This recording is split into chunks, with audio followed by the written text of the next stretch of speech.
trop pump it up pour cette vidéo. Mais on parle d'examen là les amis, on parle de votre futur. C'est un moment important, d'accord? Donc s'il vous plaît, concentrons-nous. Tout le monde se calme, silence dans la salle. Antoine ferme la porte. C'est parti.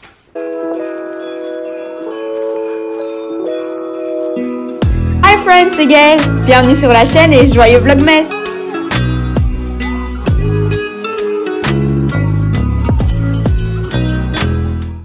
Qui dit décembre dit moment de fun, mais qui dit décembre dit, j'imagine également pour la plupart d'entre vous, examen. Et là tout de suite, c'est moins fun, c'est moins Christmassy, c'est moins cosy. Mais ne vous inquiétez pas, I got your back. Alors cette vidéo a été inspirée assez grandement par mon amie Eva. Eva, si tu regardes cette vidéo, qui m'a proposé de faire cette vidéo en se disant que ça irait bien avec ma chaîne. Et donc je me suis dit, bah ok, je vais faire cette vidéo. Purée, il faut vraiment que j'arrête de boire du café. Je suis bien trop caféinée, mais puisqu'on va parler d'examen, autant l'être, parce que sinon, on va pleurer. Et donc, pour l'occasion, j'ai également sorti mon t-shirt qui dit hard work, you can do this. Let's get down to business. Conseil pour se préparer aux examens. Attendez, il me manque un élément stratégique pour la vidéo.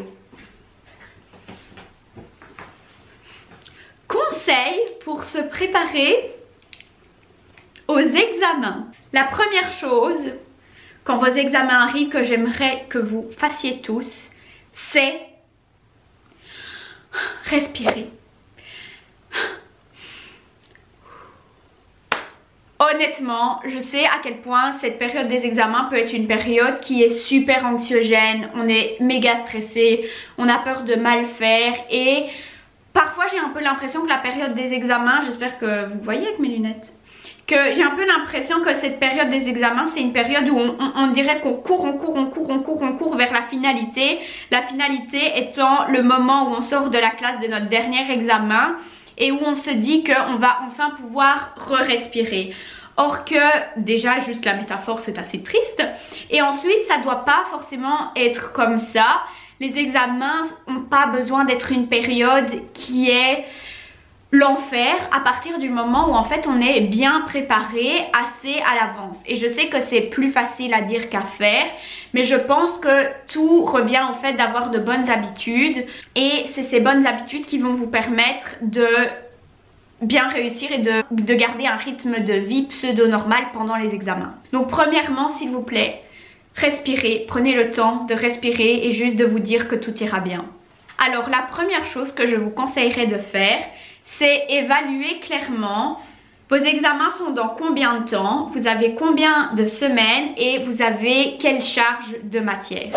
Donc certainement si vous êtes au lycée ou à l'université ou peu importe dans quel organisme vous avez des examens à passer, il y aura sans aucun doute certains examens qui vont vous demander une charge de travail beaucoup plus abondante que des examens qui vont vous demander une charge de travail qui est extrêmement moindre.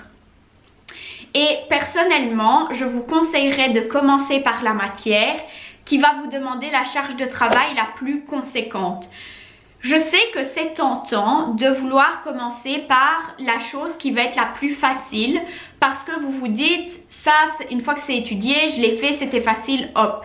Mais d'après moi, c'est pas ce qui va être le plus prolifique parce que vous allez vous laisser cette énorme charge de travail pour plus tard. Et plus tard étant plus proche de la date limite où vous avez votre examen. Donc si vraiment prenez en compte l'examen le plus gros ou le cours pour lequel vous avez la plus grande charge de travail et essayez de commencer ça le plus tôt possible. Essayez vraiment de vous faire justement un planning avec quel examen, enfin dans quel ordre avez-vous vos examens et lesquels sont plus conséquents, lesquels sont plus faciles et vraiment évaluer en fonction de ça comment vous allez travailler. Également avec ça et le fait que je vous conseille de commencer par l'examen qui va être le plus lourd, c'est parce que il faut étudier petit à petit. Très honnêtement, vous n'allez pas arriver à retenir 100 pages en un jour. Si c'est le cas, incroyable, je vous baisse mon chapeau. Mais jusqu'ici, je n'ai encore rencontré personne qui a retenu 100 pages en un jour d'un cours. C'est une charge terriblement énorme, puis même je pense pas que ça va vous motiver un matin en vous levant de vous dire qu'aujourd'hui vous devez étudier 100 pages. Essayez vraiment de délimiter ça et de faire ça petit à petit, et c'est pour ça que plus tôt vous commencez, mieux ça va être. Je sais qu'il y a les champions du on étudie la veille et crois-moi, j'étais l'un d'entre vous et c'était la pire idée que j'ai jamais eue. Donc, not anymore. Mais vraiment, c'est étudier petit à petit, c'est waouh, ça change la donne. D'ailleurs, en Belgique, il y a ce qu'on appelle le blocus. Mais si je commence à raconter ça, ça va être beaucoup trop long. Je pourrais faire une vidéo supplémentaire avec ce que j'ai appris du fait de bien étudier à l'avance, etc. Enfin bref, coupons court, sinon cette vidéo va être beaucoup trop longue. Mais vraiment, take it from me, étudier à l'avance et pas la veille.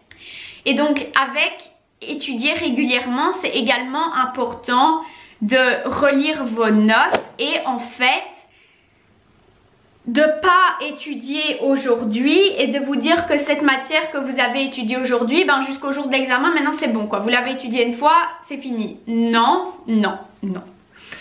Ce que je vous conseille, c'est si vous étudiez quelque chose, J1, essayez de vaguement relire J3 et puis encore J7.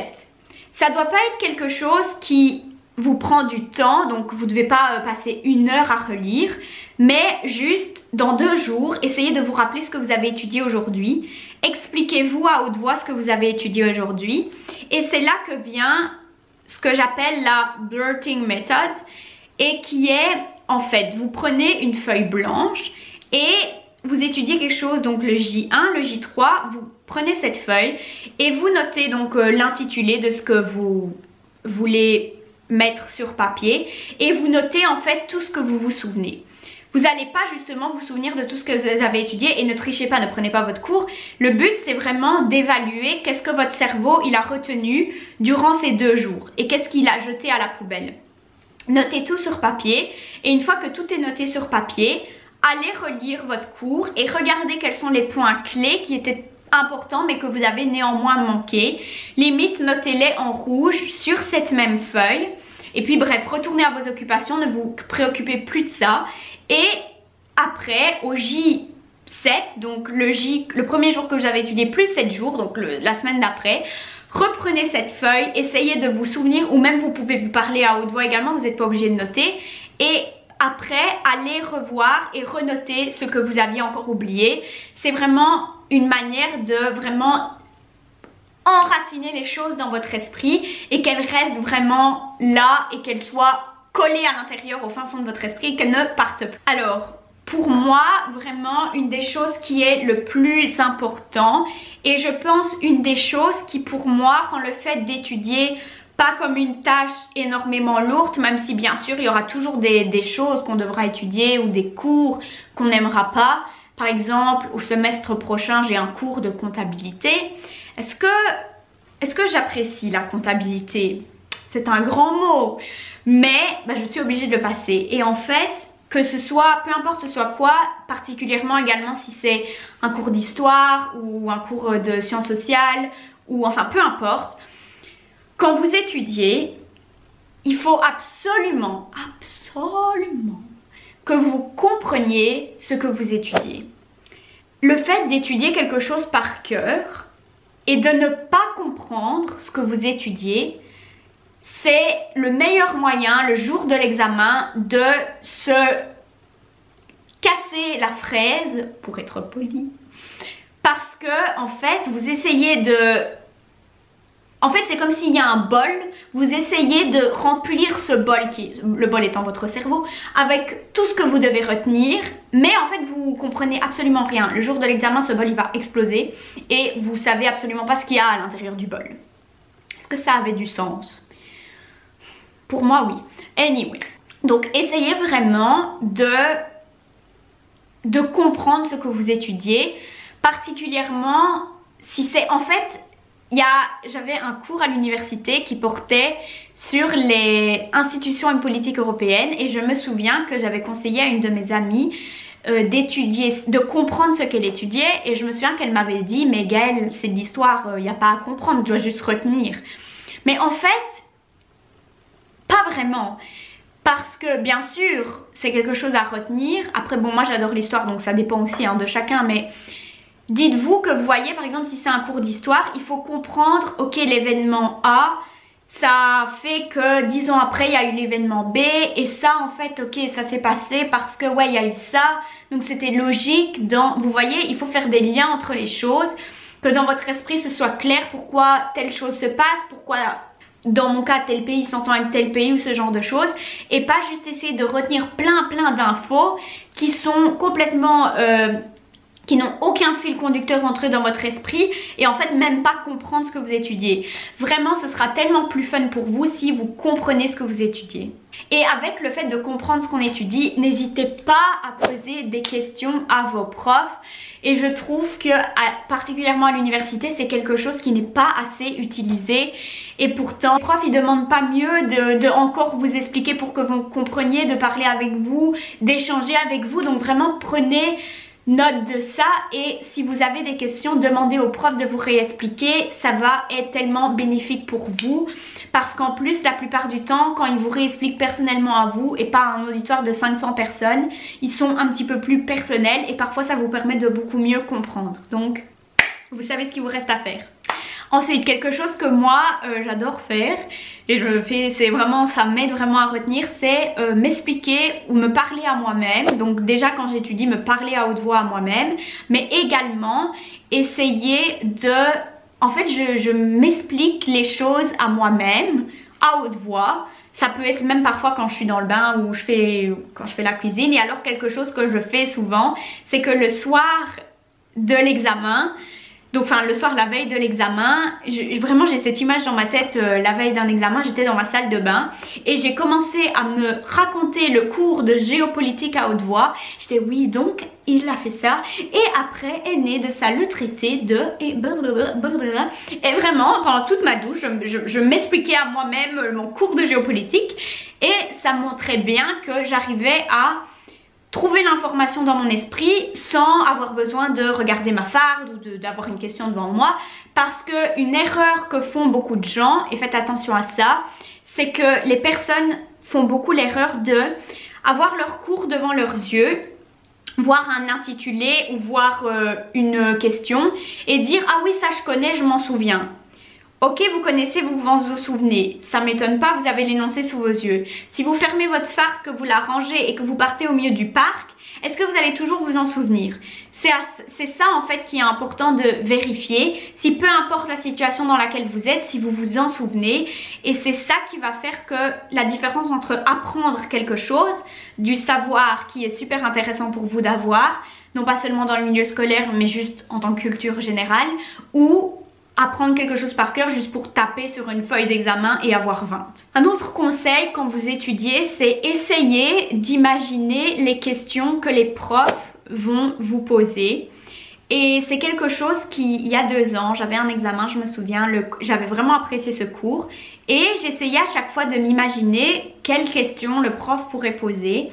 Et à l'examen, c'était un examen sur 3 questions et deux des 3 questions étaient des questions que j'avais imaginées, des sujets que je m'étais dit à mon avis ces sujets-là vont venir en avant. Donc quand vous étudiez un cours, regardez bien ce sur quoi le prof insiste, si le prof vous ramène toujours à un concept, si le prof vous ramène toujours à un événement, donc il y a vraiment des choses qui sont importantes.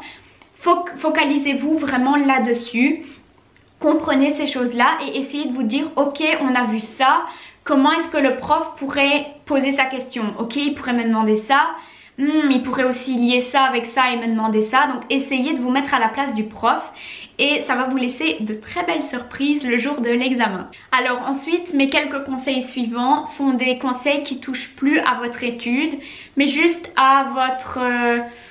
au fait que vous devez rester sain d'esprit pendant votre période d'examen et je voulais quand même les inclure dans cette vidéo parce que réussir ces examens et garder le moral pendant la période d'examen, c'est pas quelque chose qui touche juste à votre étude, ça doit être un ensemble Et vraiment, la période d'examen n'a pas à être une période qui vous rend absolument vidé de tout esprit, de toute envie de vivre.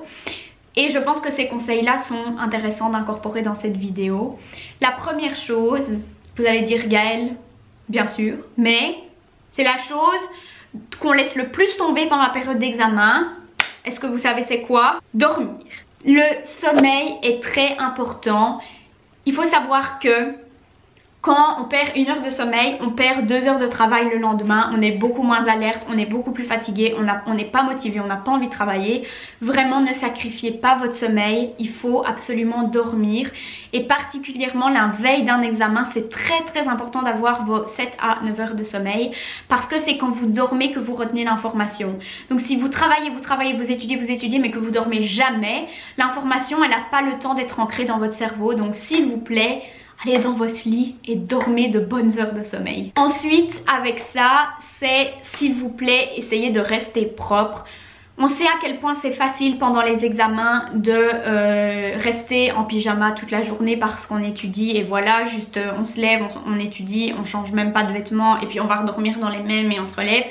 Non, on arrête ça tout de suite. On se lève, on prend une douche, on met des vêtements.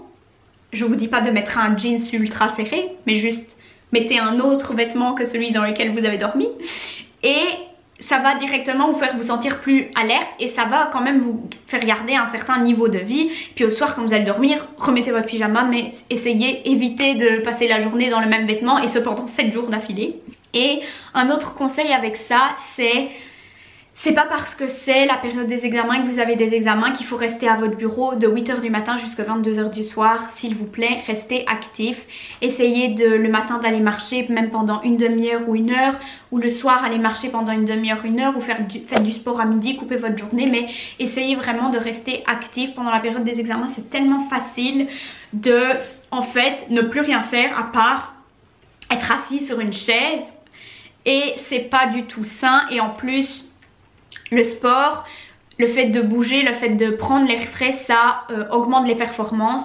Donc vraiment prenez compte de ça, aérez-vous l'esprit. Dernièrement, un conseil qui vient de mon cœur, également juste quelque chose que j'aimerais passer à ceux qui regardent cette vidéo, c'est croyez en vous, ayez confiance en vous. Si vous avez étudié pour quelque chose, croyez profondément que vous allez réussir. Et moi c'est quelque chose que je pratique, c'est visualiser que vous allez réussir. S'il y a bien une chose que je ne supporte pas, c'est quand je vois mes amis avant l'examen et que j'entends mes amis dire « Oh non mais de toute façon je vais rater ».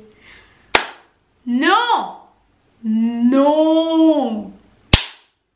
Ne faites pas ça. Ne faites pas ça. Non. Avant l'examen, vous vous dites « J'ai étudié, je vais réussir ». Je vais avoir 20 sur 20 parce que je connais absolument tout et ça va être les questions que je souhaite et je vais super bien réussir. Ça va être méga facile. Let's go. L'examen vient quand j'attends là. Vraiment, parlez-vous positivement, ayez confiance en vous. Ne vous dites pas que vous allez rater, ne vous dites pas que vous connaissez rien. En plus, c'est faux. Et même si c'est vrai, admettons que vous n'avez rien étudié pour un examen, ne faites pas ça. Mais ne vous négligez pas quand même et ne vous parlez pas mal à vous-même. Vous êtes censé être votre meilleur ami, vous êtes censé être votre plus grand supporter, s'il vous plaît, motivez-vous. Donc vraiment, parlez-vous gentiment, dites-vous que vous allez réussir, dites-vous que ça va aller et bien se parler, ça fait déjà la moitié du travail. Si vous rentrez dans la salle d'examen avec une confiance en vous disant je sais que je peux y arriver, je sais que j'ai les capacités, je sais que j'ai les compétences, c'est déjà la moitié du travail qui est fait. Et avant l'examen, visualiser. Visualiser, c'est également quelque chose qui aide beaucoup.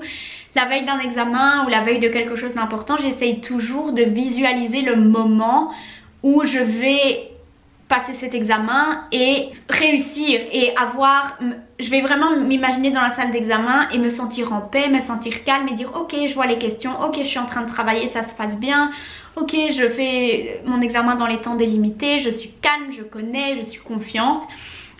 La veille vraiment prenez un moment pour visualiser que tout va bien se passer et croyez en vous.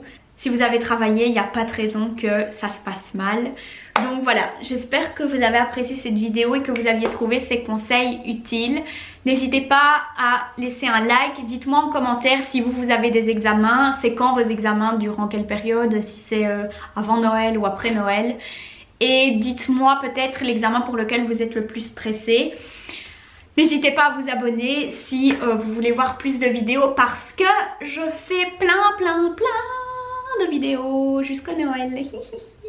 Donc voilà, vraiment je crois en vous les amis, vous êtes les meilleurs et j'ai aucun doute que vous allez réussir vos examens. Et toi, oui, c'est à toi que je parle, tu vas réussir ton examen. Donc, ne te parle pas mal à toi-même, tu es la meilleure, tu vas réussir. Et si personne ne te l'a dit aujourd'hui, t'es génial et moi je crois en toi, donc toi aussi crois en toi, ok? Bon. Viens quand même voir ma prochaine vidéo, mais étudie pour tes examens. Bye bye!